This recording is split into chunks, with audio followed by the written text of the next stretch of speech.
அனைவருக்கும் வணக்கம். சமீபத்தில் தாவேக்காவை சேர்ந்த அருண்ராஜ் பார்த்தீங்கன்னா இந்த சாம்பார் வாளிகளை எல்லாம் ஒரு இடத்துல பதுக்கி வச்சு மக்களுக்கு கொடுக்கறதுக்காக லஞ்சம் கொடுக்கறதுக்காக பதுக்கி வச்சு அதை பறக்கும் படையினர் போய் கண்டுபிடிச்சி அதை பறிமுதல் பண்ணியிருந்தாங்க. இந்நிலையில் பார்த்தீங்கன்னா இப்போ சமீபத்தில் மறுபடியும் பார்த்தீங்கன்னா பூஸ்ட் டப்பாலாம் பதுக்கி வச்சு மாட்டியிருக்காங்க. பூஸ்ட் டப்பாவை மக்களுக்கு கொடுத்து என்ன பண்ண போகிறாங்க அப்படின்ற கேள்வி நமக்கு எழும்புது. அந்த சாம்பார் வாளியே முதல்ல எதுக்குன்றது புரிய மாட்டேங்குது. இப்போ பார்த்தீங்கன்னா பூஸ்ட் டப்பாவை கொடுக்குறாங்க, எதுக்காக இருக்குன்னு நீங்கள் நினைக்கிறீங்கன்னு சொல்லி கமெண்ட்டில் பதிவு பண்ணுங்கள். பூஸ்ட் டப்பாவையும் சாதாரணமாக கொடுக்கல, பூஸ்ட் டப்பாவுக்கு மேலே விஜய் ஸ்டிக்கர் அருண்ராஜ் ஸ்டிக்கர்லாம் ஒட்டி எதுக்கு அதெல்லாம் எதுக்கு? தமிழக வெற்றி கழகம்னு போட்டு அதில் அருண்ராஜ் விஜய் எல்லாம் இருக்கிற ஒரு புகைப்படம் எல்லாம் இப்போது தேர்தல் பறக்கும் படையினர் கைது பண்ணியிருக்காங்கன்ற பாருங்க, இது பறிமுதல் பண்ணியிருக்காங்க. இப்படி பூஸ்ட்டு அண்டா வாளின்னு மக்களுக்கு லஞ்சம் கொடுக்கலான்னு சொல்லி அருண்ராஜ் நினச்சிக்கிட்டு இருக்கிறாரு. இந்த லட்சணத்தில் மக்களே எல்லாரும் இந்த கட்டணமில்லா பேருந்து சேவை, இந்த 1000 ரூபாய் இதெல்லாம் தியாகம் பண்ணீங்கன்னு சொன்னால் நம்ம தலைவரை ஆட்சியில் அமர்த்தலாம் அப்படி இப்படின்னு சொல்லிட்டு உருட்டிக்கிட்டு இருக்கிறார். ஹிப்போக்ரசி, ரெட்டை வேடம், அப்படியும் இருப்பாங்க இப்படியும் இருப்பாங்க. ஸோ இப்படி பூஸ்ட் பாட்டில்ஸ் எல்லாம் பறிமுதல் பண்ணிட்டு போயிட்டாங்கன்னு உடனே அருண்ராஜ் கொந்தளிச்சு போய் ஒரு அறிக்கை வெளியிட்டிருக்கிறார். அந்த அறிக்கையில் கூட திமுக கடிச்சு வச்சுட்டு போயிருக்காருங்க. பறக்கும் படையினர் இதெல்லாம் பறிமுதல் பண்ணிட்டு போனால் அதுக்கு திமுக எப்படி காரணமாக முடியும்? பறக்கும் படை ஆளுங்கட்சிக்கு ஆதரவாக செயல்படுதுன்னு சொல்கிறார். எப்படி அது செயல்பட முடியுன்றதை கொஞ்சம் எக்ஸ்பிளைன் பண்ணாருன்னு சொன்னால் நம்ம கொஞ்சம் புரிஞ்சுக்கலாம். மல்ல சமுத்திரத்தில் தாவேக்கா நிர்வாகியோடைய பள்ளியில் இதெல்லாம் பதுக்கி வச்சுருக்காங்க. 23,000 ரூபா மதிப்புள்ள பொருட்களை பறிமுதல் பண்ணியிருக்காங்க. இப்படி ஒரு கொந்தளிக்கிறத பார்த்தா என்னமோ சரியில்லையே. பூஸ்ட் டப்பாவுக்கு போய் அறிக்கை விட்டுருக்காருன்னா அப்போ அந்த பூஸ்ட் டப்பாவுக்குள்ளே ஏதாவது இருந்திருக்குமா? பறக்கும் படையினர் என்னன்னு சோதனை பண்ணி பார்த்தாங்கன்னா தெரிய வரும். பூஸ்ட் டப்பா தானா உண்மையாகவே, இல்லை உள்ளார வேற ஏதாவது வச்சு கொடுக்க பார்த்துருக்காங்களான்னு தெரிய வரும். ஆனாலும் பூஸ்ட் டப்பாவை தூக்கிட்டு போயிட்டாங்கலாம் கண்டன அறிக்கை விட்டுருக்கிற ஆள் இந்த நபர் தான். பூஸ்ட் டப்பாவை பிடிக்கிட்டு போயிட்டாங்களே கிட்ட இருந்துட்டு ஒரு மனுஷன் எவ்வளோதான் பொறுக்கிறது? நானும் சாம்பார் வாளியெல்லாம் வாங்கி வச்சு மக்களுக்கு எப்படியாவது அதை கொடுத்துடலான்னு பார்த்தா அதையும் பறிச்சுட்டு போகிறாங்க. பூஸ்ட் டப்பாவையாவது கொடுத்துடலான்னு பார்த்தா அதையும் பிடிக்கிட்டு போயிட்டாங்க. என்ன இது, எங்களை இப்படிலாம் ஒடுக்குனீங்க, நான் என்ன இது, எங்களை திமுகவுக்கு ஆதரவாக செயல்படுகிறது இந்த தேர்தல் பறக்கும் படை அப்படின்றாப்புல. இந்த பறக்கும் படையெல்லாம் யார் கட்டுப்பாட்டில் இருப்பாங்கன்றது கூட இந்த நபருக்கு தெரியாமல் தான் இவரெல்லாம் ஐயாராசம். ஐயோ, இந்த நபர் இவருடைய அறிவுத்திறனை நம்ம அங்கங்கே பார்க்குறோம்.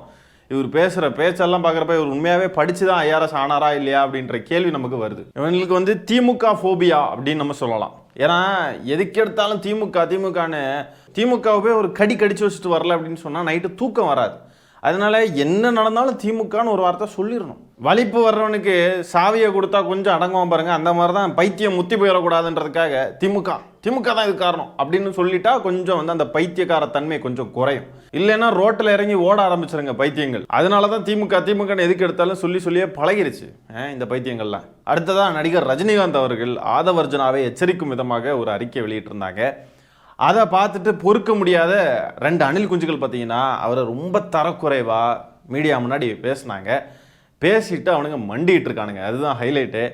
முதல்ல அவனுங்க என்ன பேசியிருக்கானுன்றதை ஃபர்ஸ்ட் பார்ப்போம் வாங்க. ஓம் சக்தி பராசக்தி ரஜினி ஒரு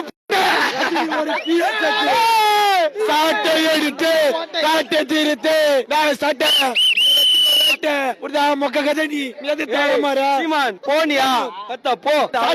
பேசுறா இன்ஸ்டால ஃபாலோவர்ஸ் கோசம் நாங்க தளபதியை பேசி அவர் ஃபாலோ ஏத்திறாரு, யூடியூப்ல சப்ஸ்கிரைபர் ஏத்திறாரு. இந்த வெக்கமான மாணவருக்கு காசு குத்தி ஏத்திருப்பா சப்ஸ்கிரைபர் தளபதியை பத்தி பேசி வாங்கி போறேன். எவ்வளவு கேவலமா எவ்வளவு கொச்சையா பேசுறானுங்க பாருங்க. கெட்ட வார்த்தையை அப்படியே பப்ளிக்கா யூஸ் பண்றானுங்க.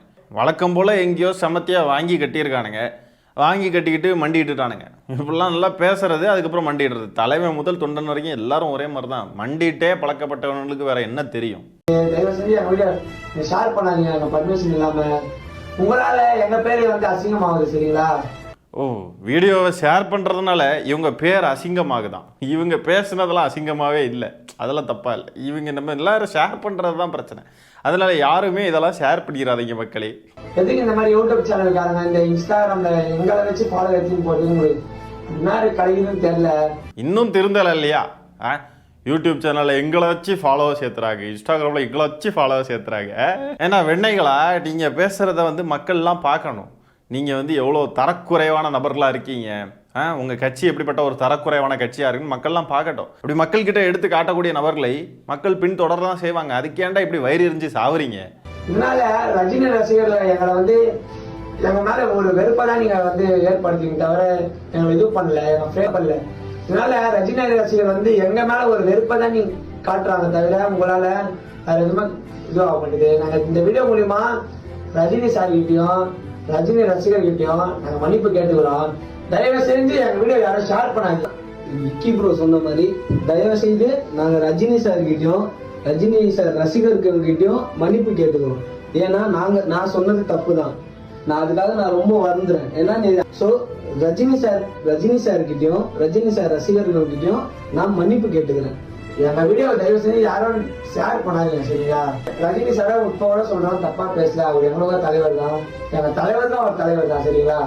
ரஜினி சார் ஃபேன்ஸ் அவங்கள்ட்ட ஒரு மன்னிப்பு கேட்டுக்கிறோம், மன்னிச்சிருங்க. ரஜினி சார் எங்களுக்கும் தலைவர் தான், எங்கள் தலைவருக்கும் ஒரு தலைவர் தான். மண்டிடுறதுல வித்தியாசமாலாம் உப்பு போட்டுலாம் மண்டிடுறானுங்க. உப்புக்கு மேலே முழங்கால் போடுறது எவ்வளோ கஷ்டம் தெரியுமா? அப்படி போட்டு மண்டிடுறானுங்க பாருங்க. இதெல்லாம் பேசுறதுக்கு முன்னாடியே யோசிக்கணுமே. இவனுங்களுக்கு அந்த யோசிக்கிற திறனே இல்லை பாருங்க.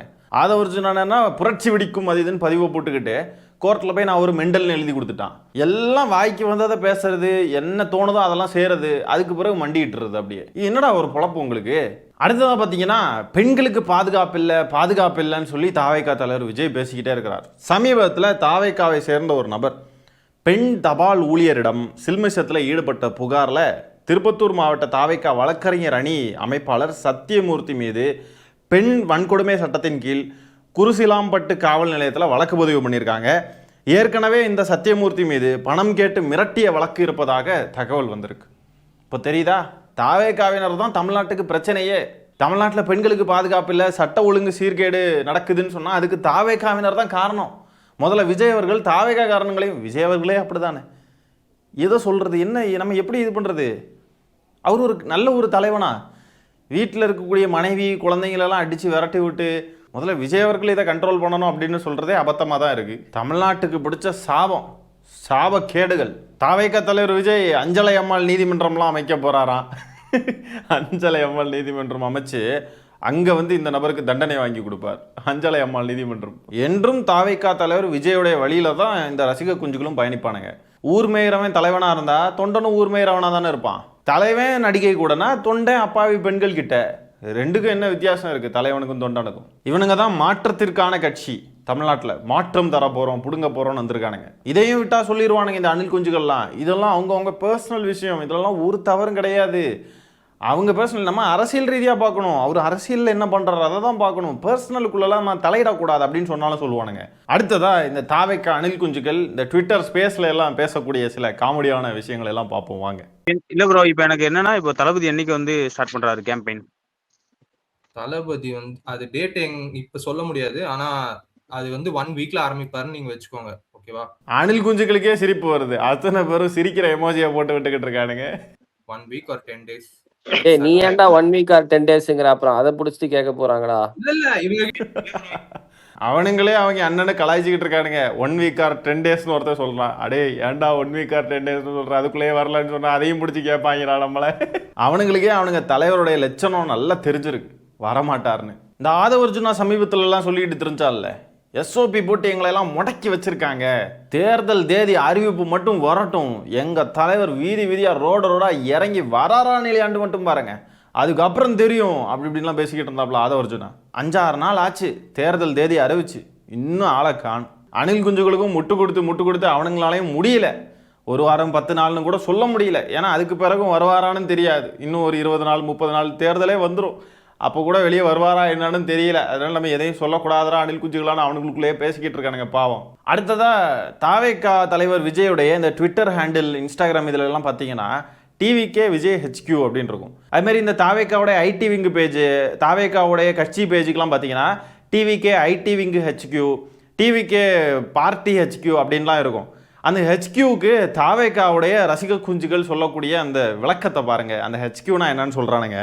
நம்மளோட ஹேஷ்டேக் இருக்கணும், TVK Vijay high quality HQ. அது அந்த மாதிரி எங்க ஊர்க்கா சொல்லு. TVK Vijay high quality HQ. அது டிவிகே விஜய் HQ அப்படின்னா TVK Vijay high quality, TVK Vijay high quality, TVK Vijay 2K quality, TVK Vijay full HD quality, TVK Vijay 4K quality, அப்படியே போங்க, அப்படியே கொண்டு போங்க, ஹை குவாலிட்டி.